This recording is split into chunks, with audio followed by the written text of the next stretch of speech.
मिलने को हूँ मैं तैयार, ऐलाने जंग आजादी का बना गले का हार। जय सलेम, जय जवाहरलाल, जय भीम, नमो बुद्धाय। मैं पूजा पासवान नेपाल से आई हूँ, राजा सलहेश की भूमि से, उनकी वंश, उनकी बेटी। आप लोगों के श्री चरण में सादर प्रणाम, हाथ जोड़ के नमन विनती। और हमारे जो आयोजक है दुसाध महासंघ के जो आयोजन में जो कार्यक्रम हुआ है, बहुत ही मतलब गर्व की बात है कि हमारे समाज, इतने सारे समाज के बीच में मैं दो शब्द रखना चाह रही हूँ, अपना मन की बात रखना चाह रही हूँ। तो मुझे ये जो अवसर मिला है इसको मैं गंवाना नहीं चाहूंगी। और सबसे पहले तो कार्यक्रम के आयोजक जी को बहुत बहुत धन्यवाद है, जो नेपाल से आने की मुझे मौका मिला है, उन्हीं की वजह से।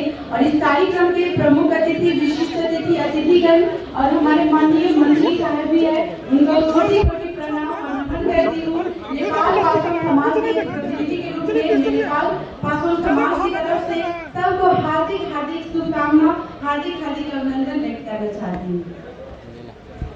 सबसे पहले तो यहाँ पे बहुत सारे बुद्धिजीवी लोग हैं, मैं क्या बोलूँ, मैं तो सीखने के लिए आती हूँ नेपाल से, बहुत कुछ मुझे सीखना है, आप लोगों से समझना है। आप लोगों की बच्ची हूँ मैं, लेकिन मुझे अच्छा लगता है अपने समाज के बीच में अपना कुछ मन की बात रखती हूँ, क्योंकि आप लोग ही हमारे समाज की वो सहिता सितारा है, हमारे समाज की वो वीर योद्धा सब है, जो हमारे पूर्वज का, जो राजा महाराजा थे हमारे समाज, 200 और 250 पासवान समाज में राजा महाराजा हुआ करता था। लेकिन पहले राज्य हुआ करता था, जैसे कि 55 कोसी राज्य हुआ करता था। अभी तो देश में भी विभाजन कर दिया गया, नेपाल भारत का बॉर्डर लग गया है, आने में भी दिक्कत होता है कभी कभी, क्योंकि जो अभी वहाँ से जो भी घटना हुआ है कश्मीर में, उसके लिए बॉर्डर थोड़ा टाइट है, लेकिन फिर भी इतना रिस्क लेके पहली बार बहुत सारे लोगों ने बोला कि बुलेट चला के मत जाओ नेपाल से, तुम भारत में पकड़ी जाओगी। मैं बोली वीर जो हरमल के जो हमारे जो राजा जी थे सलेश जी, उनके राजमहल में, उनके राज दरबार में, उनके तो राजमहल चौथागढ़ में घुस रहे वीर जो हरमल जी, हम तो उन्हीं के वंशज है, हमको कौन रोक सकता है। और मैं भी अपना बुलेट से नेपाली गाड़ी से आ गई यहाँ पे पटना पासवान चेतना सम्मेलन में, तो कहीं ना कहीं ये हमारा जो वंशज का जो डीएनए है, खून है, रंग दिखाता है। तो ये फिर थोड़ा सा नादानी भी हो सकता है, आई एम सो सॉरी, क्योंकि हमारे भारत सरकार के, बिहार सरकार के एक पद पे राज्य मंत्री के रूप में है, तो उनको एक फर्ज है अपने समाज के लिए, अपने देश के लिए बहुत सारे जो कायदे कानून है उसको पालन करना पड़ता है, लेकिन उसके लिए सॉरी बोलना चाहती हूँ। लेकिन फिर भी बहुत बहुत धन्यवाद। और सबसे पहले तो मैं शिक्षा में बात करूंगी, क्योंकि शिक्षा ही हमारे समाज का वो आईना है जो हमारे समाज को सही दिशा, सही जगह पे लेके जाएगा। तो बाबा साहेब भीमराव गठित बनो, संघर्ष करो। और जो ये चीज है, अगर इस चीज को हम लोग ठीक से समझ जाएंगे तो मुझे नहीं लग रहा है हमारे समाज को इतने ज्यादा भीड़ इकट्ठा करके उनको समझाने की जरूरत पड़ता। तो कहीं ना कहीं जो भीमराव अम्बेडकर बाबा साहेब का जो इतना सारा मेहनत जो उन्होंने किए थे, वो कहीं ना कहीं वो ठहर जा रहा है। तो भीमराव अम्बेडकर बाबा साहेब ने जो शिक्षा पे आवाज उठाया था, तो शिक्षा वो शेरनी का दूध है, जो पिएगा वो दहाड़ेगा। तो हम लोगों को शिक्षित बनना है।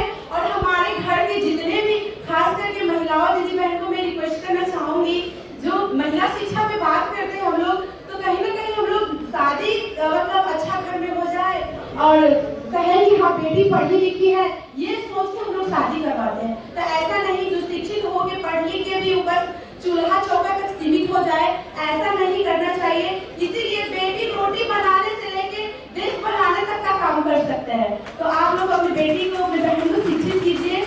और रही बात संगठित होने की, तो हमारे समाज एक दूसरे को मतलब चुगली करने में, एक दूसरे की बात काटने में, एक दूसरे को हम लोग मतलब बातें को एक्सेप्ट नहीं कर पा रहे, समझ नहीं पा रहे, मतलब एक दूसरे को आलोचना करने में हम लोग उलझ जाते हैं और सही मायने में दूसरे लोग हम लोग का फायदा उठाने चले जाते हैं। तो कहीं ना कहीं हम लोग जिस भी पार्टी से हो, मतलब हमारे समाज के आगे यहाँ पे कोई इसको प्रोटेक्शन मंच मत बनाइए, यहाँ पे बस समाज का बात रखिए। और जो हमारे समाज है, जो वर्षों से जो दूसरे का गुलामी करते हुए आ रहे हैं, देश का, भारत का 75 साल लगभग हो गया आजादी का, लेकिन क्या आप लोग मानसिक रूप से क्या आजाद है? हम लोग शारीरिक रूप से बैरियर टूट गया है, लेकिन मानसिक रूप से आज भी हम लोग उसी गिरा दिया, जिन लोगों ने हम लोगों को दलित पिछड़ा बना के हमारे ही बहन बेटियों की इज्जत के साथ खिलवाड़ करके उसी के मुद्दों को उन लोगों ने उसकी लाश के साथ राजनीति खेला और घूस लेके उन लोगों ने क्या किया, उस मुद्दा को दबा दिया। कहीं ना कहीं हमारे समाज के लिए बहुत दुखद घटना है। तो हमारे समाज की बहन बेटियों के इज्जत के साथ कोई खिलवाड़ ना करे और कैसे हमारी बेटियां सुरक्षित रहे, कैसे हमारी बेटियों आगे बढ़े, हमारे समाज के लिए इस चीज पे फोकस करना बहुत जरूरी है। और रही बात की अभी चुनाव का, कुछ ही महीनों में चुनाव का माहौल आ रहा है, यहाँ पे बहुत सारे लोग बोलिए बोलिए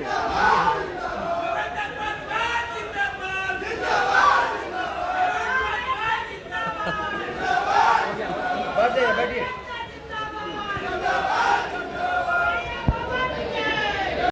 चावल का हड़िया का एक चावल जो है तोड़ने का काम करती है, वो देखती है कि चावल जो है पका है कचरा है, उसे मालूम हो जाता है। इसलिए हमारा समाज जो है यहाँ ये संतरे के समान है, यहाँ दिखाई देता है कि संतरा जो है गोल है, सुंदर है, लाल है, बहुत अच्छा है। लेकिन जब हम छिलके हटाते हैं तो फटिया जो है नजर आने लगती है। इस लाल जो है को संतरा नहीं बनना है, बल्कि आप देखोगे खरबूजा की तरह बनना है। ऊपर से हम एक दिखाई देते हैं, लेकिन कहीं से भी कटेंगे तो हम एक कटेंगे।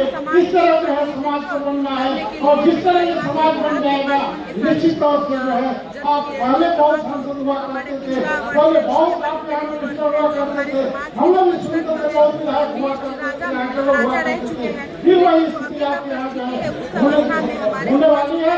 लेकिन आप जो है अपने को मोदी मान लीजिए, आप मुट्ठी में बहुत ताकत होती है, अलग अलग जो है पंजा दिखाएंगे, कहीं न कहीं लोग मुड़े जाएंगे। अक्सर हम लोग देखते हैं बिहार में जब करते हैं तमाम घटनाएं हुआ करती है, निश्चित तौर से घटनाएं जो है ये बंद होगी, और जब आप शक्तिशाली होंगे तो निश्चित तौर से जो है कोई न कोई आप खड़ा करने के लिए कभी समाज को संगठित करने का काम राजा परेश ने किया था, जिनके प्रति हमारी आस्था है।